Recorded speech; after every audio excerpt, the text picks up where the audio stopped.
రోహిత్ శర్మపై సురేష్ రైనా ప్రశంసలు కురిపించాడు. నిజమైన దిగ్గజ నాయకుడు అంటూ హిట్ మ్యాన్ను కొనియాడాడు.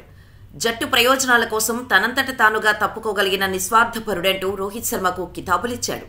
టీమిండియా వరుసగా మ్యాచ్లు ఓడిపోతున్న క్రమంలో సిడ్నీ క్రికెట్ గ్రౌండ్ వేదికగా జరిగే 5వ టెస్టులో టీమిండియా తప్పక గెలవాల్సిన స్థితిలో నిలిచింది.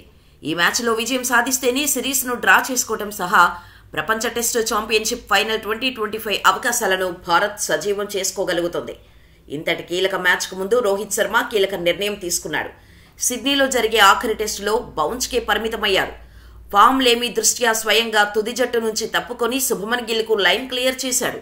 ఈ విషయం గురించి తాత్కాలిక కెప్టెన్ బుమ్రా మాట్లాడుతూ జట్టు ప్రయోజనాల కోసమే రోహిత్ ఈ నిర్ణయం తీసుకున్నాడని చెప్పాడు. ఇక జట్టులో స్థానం లేకపోయినా సిడ్నీ టెస్టు 2వ రోజు ఆటలో భాగంగా రోహిత్ శర్మ డగౌట్లో చురుగ్గా కనిపించాడు. డ్రింక్స్ బ్రేక్ సమయంలో ఆటగాళ్ల దగ్గరకు వచ్చి వ్యూహాల గురించి చర్చించాడు. ఇందుకు సంబంధించిన ఫోటోను సురేష్ రైనా షేర్ చేస్తూ రోహిత్ శర్మ వ్యక్తిత్వాన్ని కొనియాడాడు. తన నిజాయితీ, నిస్వార్థ గుణం ద్వారా నాయకుడంటే ఎలా ఉండాలో రోహిత్ శర్మ నిరూపిస్తున్నాడు. వ్యక్తిగతంగా కఠిన సవాళ్లు ఎదుర్కొంటున్న సమయంలోనూ జట్టు విజయానికే అతడు మొదటి ప్రాధాన్యత ఇచ్చాడు. అవసరమైన సమయంలో స్వయంగా తానే తప్పుకున్నాడని తెలిపారు.